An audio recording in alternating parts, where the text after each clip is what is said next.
Hi, this is Genein, and I am here with your Diamond Mentor moment.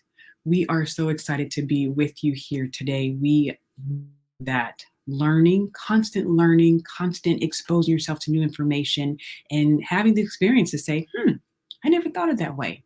That means your brain is rewiring itself. It's growing. It's doing some amazing things. So let's get in it today. The topic of today is training and PD, professional development. Why your training and your professional development need emotional connections in order to stick.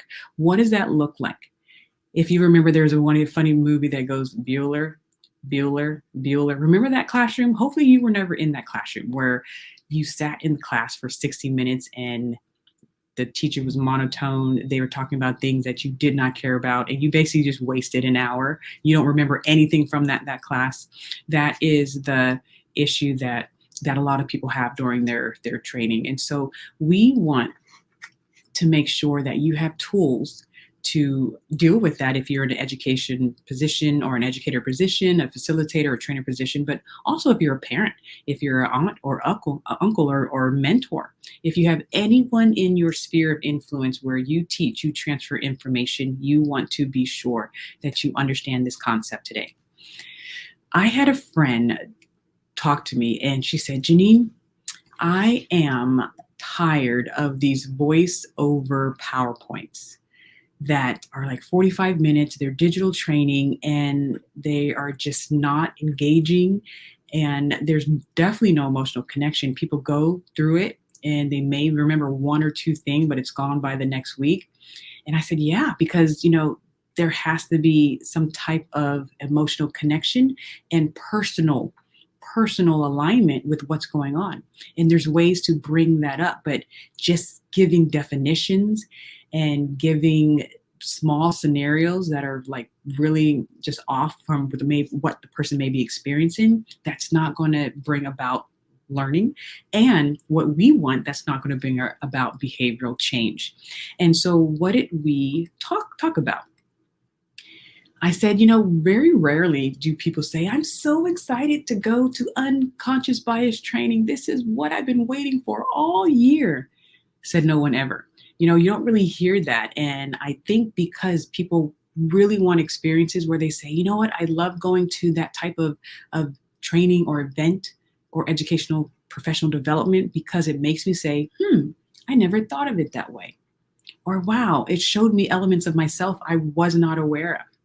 And so that's really what we want to be infused into our training in 2022, 2023, and this next era of learning, because like intercultural creativity talks about, that's where we're going, that creative aspect of knowing who you are and knowing how you create with other people. But what does emotional elements have to do with that? You have a brain. I have a brain. I have two, one right here in my hand and one in my head. You have a brain and you are biosocial. Your brain is biosocial. Your brain needs people to connect with and it needs emotion to know how to operate through these connections. And so when we teach new concepts, we have to understand how is the brain learning? What's going on under the hood? What is needed in order for the information to stick, to make sense, to have personal conviction with what's going on, and to want for us to create behavior change? How do we do that? And I'm going to bring it back to emotions. Now, let me introduce you to some new parts of your brain that you may not have known that you were carrying around this whole time. You have a section in here called the hippocampus, and it's in this middle area somewhere, or actually you see it right here towards the bottom and it rounds up into the middle area there. And what I'm going to read from you from Dr. Katz, Keep Your Brain Alive. Love this book. It's small, it's easy to read, and it's fun, and it gives you fun things to do to keep your brain alive and strong. And Dr. Katz says, the hippocampus plays an important role in forming associations. Now, keep that word in mind, associations. When we talk about unconscious bias, what is conscious unbiased?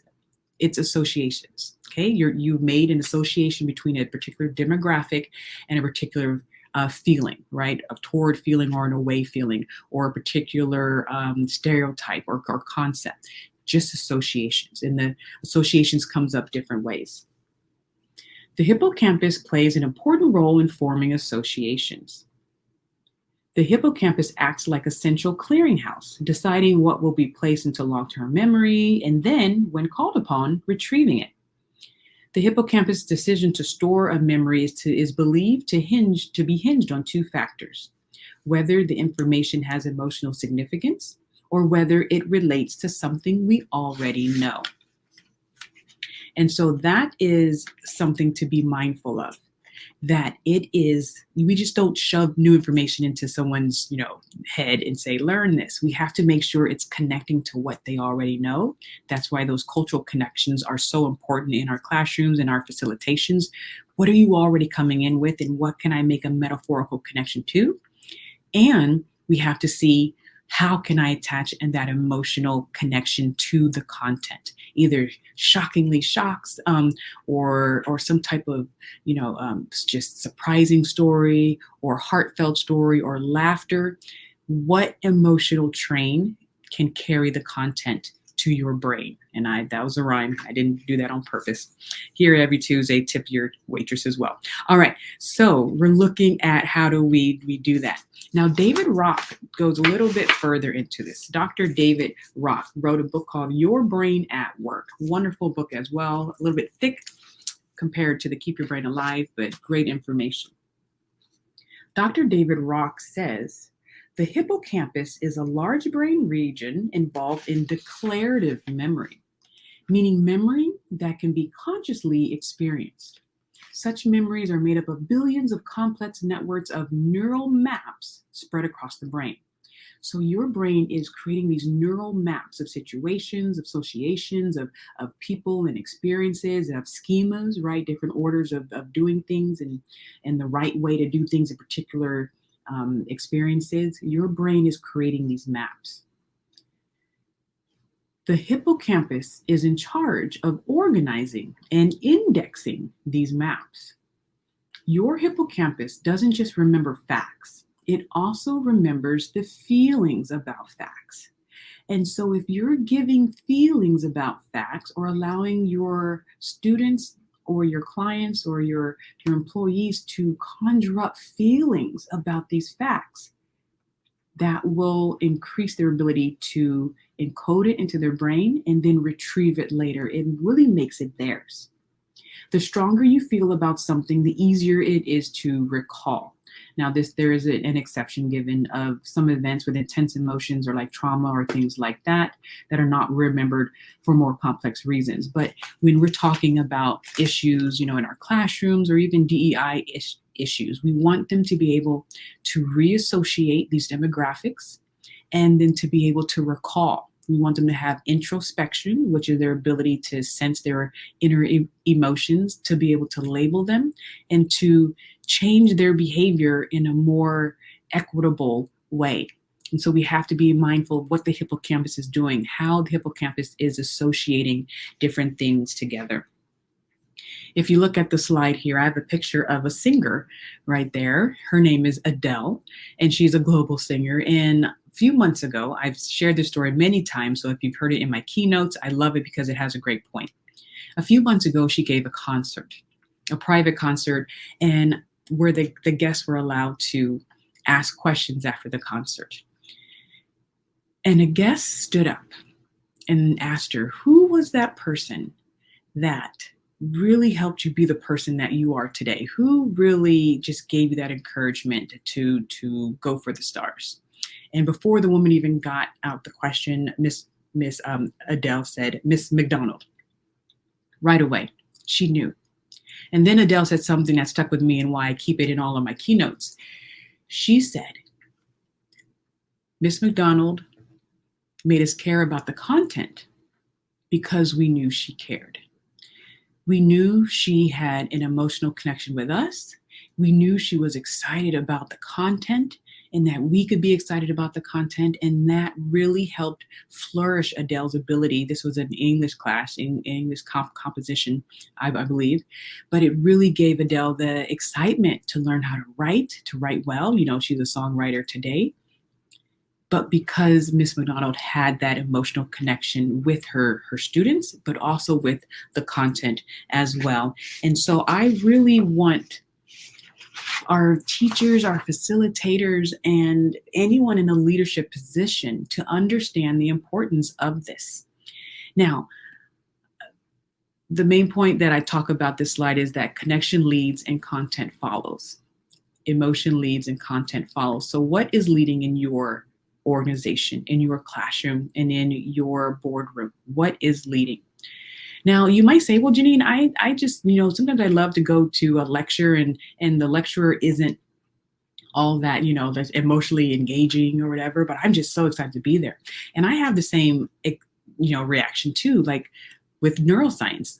I can go to a lecture with Dr. Platt or Dr. Lisa Philman Barrett or Dr. Gabrielle Starr and listen to them for 2 hours talk about neuroscience and leadership, neuroscience and emotions, neuroscience and aesthetics. And to someone else, they may be bored out of their mind, especially if there's a lot of esoteric, high vocabulary language going on. But me, I'm so excited to be there. And so what I want people to understand is a lot of times we can bring the emotion ourselves to it. And so I am learning so much from the, of course, and I'm not saying they're boring, they're very exciting as well. But to someone else that you may not find that exciting. But because I'm bringing my emotional connection to their content, I'm bringing my curiosity and my associations, my ability to make associations between what I know and what they're saying.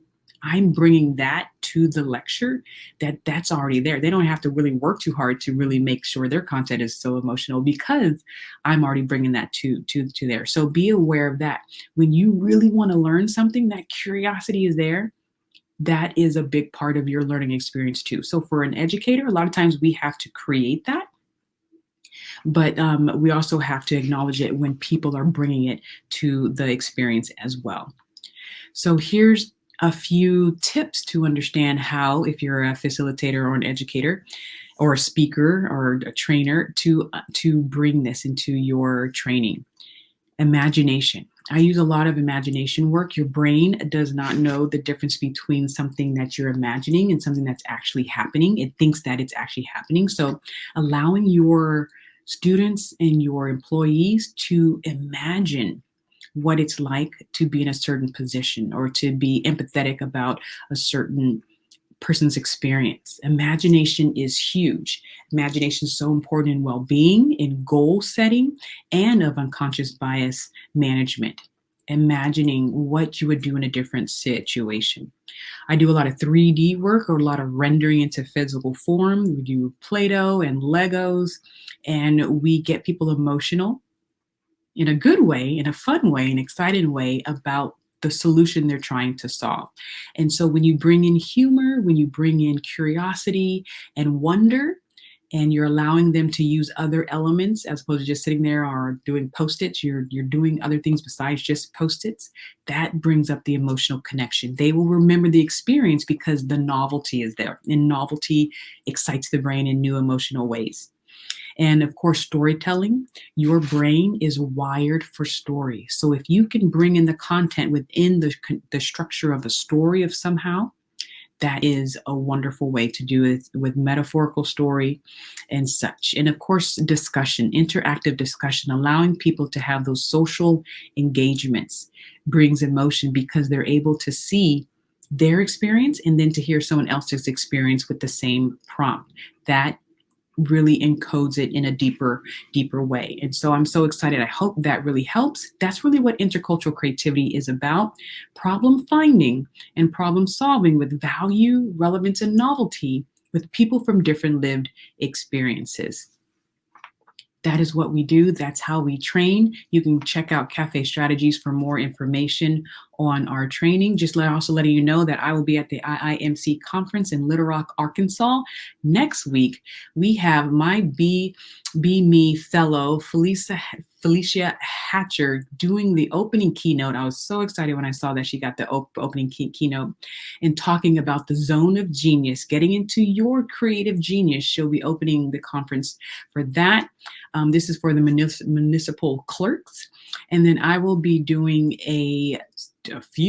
four sessions on intercultural creativity and doing another session on finding your diamond, finding your unique element of what makes you you. And so I'm so excited to be presenting alongside her at the same event. That will be fun. And did you know that Little Rock is about 45 minutes away from an active diamond mine?